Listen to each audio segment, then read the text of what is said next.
We've got Liz from California on the line. Awesome. Liz, can you hear us? Yes, I can. Hi, guys.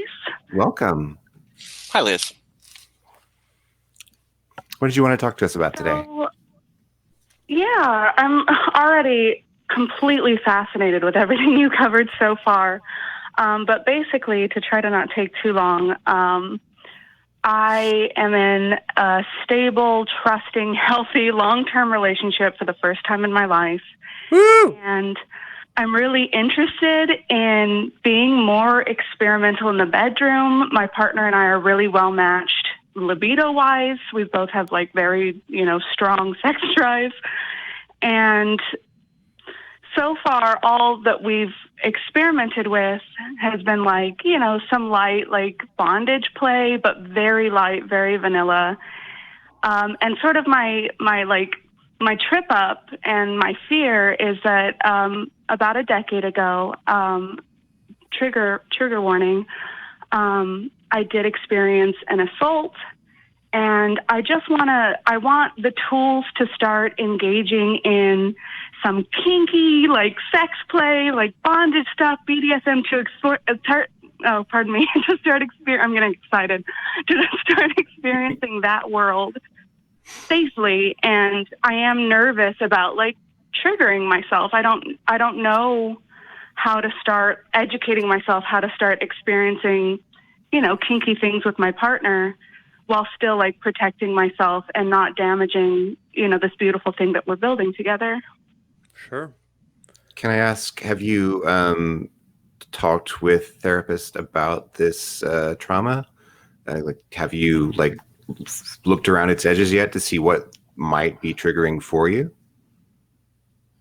Yeah. And so far for me, it's weirdly been non-sex related. It's been like a door opening suddenly, like things that were situational around the assault rather than anything connected to the assault. But I also, because I'm so inexperienced, I don't know if sexually there are things.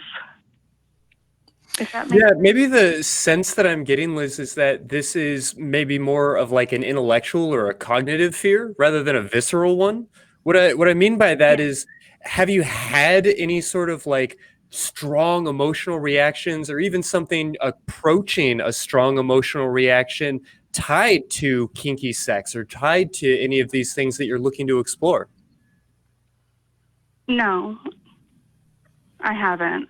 So far, it's been really exciting. I very much enjoy anything that sort of takes, like the way I was explaining it to my partner was I really enjoy anything that sort of takes away my sense of responsibility for the pleasure of the moment. So if I get, tied to the headboard, suddenly I feel relaxed. I feel like I can just focus on what my partner's doing and not have to feel like I'm performing for them, if that makes sense, or Absolutely. trying to make sure that I'm giving pleasure as I'm getting it, which of course takes your attention away from what's happening, in the moment, what you're experiencing. And I think that's why I'm so intrigued by especially like bondage aspects of, that world, because I didn't know until I experimented with my partner that was such a freeing experience for me and such a relief to just be able to like, wow, I'm so in the moment and I'm not thinking about how I look or, what my partner's thinking about me. I'm just thinking about, what's happening. Well, Brett, I saw you just about to jump in. Did you have a place you wanted to start? Sure. Well, first, I'm sorry for your experience, and I applaud you for working with it. I liked Christy's comment a lot about how this is sort of a speculative fear. It's something you anticipate may be happening, but it's not something that's actually happened. And I think something common for people who are exploring BDSM, DS, is a sort of performance anxiety, a fear of letting your partner down, of not having a good scene. And, that's why bondage is so liberating. I mean, the number of mistakes you can make is now down to 0. Yeah. So anyway, all that said, part of a good DS relationship or BDSM kinky relationship is stopping some scenes sometimes and being able to say, this is not working for me, or this thing happened, or I'm just feeling a little anxious. Can we come back to this? And trusting your partner to make that okay. So I wonder if you've ever practiced with safe words, and of course, everyone's taught about safe words. They're in all the books, but did you actually use one?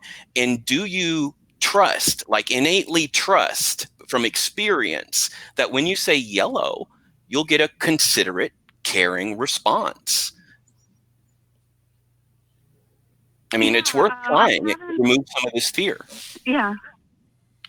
Right. I think that that's really smart. I need to try that. I know that from experience, anytime I have had any kind of need that was outside the moment, sexually, that my partner is 100% respectful, but I haven't experimented with a safe word or, I've been really nervous to even for lack of a better explanation, to get my partner's hopes up by being I have talked to them about let's start experimenting. Let's, I am interested. And they're whatever you want to try, I'm down. Whatever you want to experiment with, they're very open. And I'm the one who feels like I kind of have to set the pace, but I'm also disappointing. Yeah, starting a DS relationship with 2 novices is a delicate dance. Yeah. Because you're asking someone to do something that you've held in your head for a while, and they've maybe held something in their head for a while, or maybe not. Maybe this is new to them. They just know that they're up for meeting your needs, but your need is kind of for them to have a plan, honestly, and to want it and to run the show. I think there's a common anti-pattern in these where the sub is the thirsty one, the bottom is the thirsty one, and goes and reads a bunch of books, and then instructs the top, or the dom to be, on how and what to do. To some extent, this can be very subtle, the coaching that takes place from sub to dom or bottom to top when both are brand new, and it's worth avoiding because you don't want to dial a dom. You don't want to sculpt your own dom. Part of what makes it work as sort of an energy exchange and fulfilling thing for both is that the person running the show, top dom, whatever, is doing something they really want to do, and you need to give them some space to discover what that is, and you need to do it in such a way that you're not controlling any of the output. You need to not control what you're going to get. And it's best to send your dom to another dom to talk about it, not to talk about it with you. Okay. And again, I'm acknowledging that you're losing control of what you're going to get back. But whatever you do get back will be genuine. And when they want to play, it will feed them, not just you. Yeah. And that will give you the confidence and security you're looking for. One of the things that undermines this is not doing it this way and kind of questioning how for real it is for everybody. And these questions can go on a really long time if the top or dom has not had a chance to truly discover their own tastes, needs, interests, and kind of go get their first wings, and bring those back to your relationship. And how are you going to get that thrill of being not responsible for a time when you're having to guide the person who's supposed to be taking that responsibility? Right. And I don't want in any way, because I do think I was starting down the path that you were describing of doing the research myself and then being well, I'm interested in this and I'm interested in this. But what you're saying makes complete sense, because part of the joy of having a partner who is naturally more dominant anyway is that when, they pick you up, when they, push you down, it's so exciting because you're not expecting it. Mm-hmm. You Right. don't know everything that's going to happen. Right. Letting them develop their language of dominance that wasn't something you sort of laid the groundwork for is worth doing. But honestly, there's nothing wrong with reading books and playing around together. That's completely fine. But a separate space to go find themselves as a dominant is something to create. Okay. Yeah, and Liz, I think it's worth just kind of re-highlighting something Brett said about maybe practicing even with whether you're using a safety word, which would be in a like consensual, non-consent context, or even just if your safety word is like no, stop. That's perfectly acceptable. And unless you've negotiated something else, no and stop should mean no and stop, and those should be safe words. But I like sometimes I will see assertiveness coaches or therapists encourage somebody to go to a restaurant and send something back, even if there's nothing wrong with it. And, I don't necessarily know that you need to do that, but there could be some value in just sort of flexing that muscle a little bit and giving yourself a trial run or a practice opportunity to just say, no, we're going to stop right here. Because as silly as that may sound, or as unnecessary as it may sound, there's a little bit of like mental muscle memory that goes into repeating that action. And I think that's going to really protect you to have that skill like at the ready and ready to go in the event that you should ever really need it. And even if you don't, it just prepares you and lets you know that you have it in case you did. Yeah, that makes a lot of sense. I've been, like not even... like, as you're saying that, I'm like, why haven't I thought of that? And like, I am very interested in consensual non-consent, but also there's like something in the back of my head, like, and I don't want to throw us too far afield here.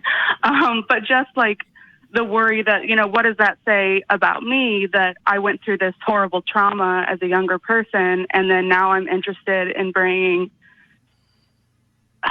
and I don't even want to associate the two, but I am interested in consensual non-consent. And I know that the defining line there is this is something I want to do with somebody I want to do it with. Right. But it still feels so like, what am I doing? Is this connected? Because I was young, when the... I mean, I'll tell you that it's very, very likely that you would be interested in this regardless of that past experience. And that that assault doesn't have the right to take this interest of yours away from you. I would also say that it's certainly possible that that experience is being worked out in your mind by an interest in these things. And that's valid too. There's nothing to apologize for that. So, we want to make sure not to conflate our sexual play with like our clinical healing. But healing takes place in all kinds of contexts, and that's okay too. Yeah, that makes a lot of sense. Well, it sounds like you're at the beginning of a really exciting journey and have already done a good bit of healing and are working through the rest of it. So we're super excited for what comes next for you and really thankful for your call tonight. Oh, thank you. You all were so kind and informative, and I just really appreciate your show and everything that you're doing to bring this education and sex positivity to the world. It's phenomenal. Hey, well, thank you so much. You were fantastic, Liz. Thank you so much. Oh, thank you. Bye-bye.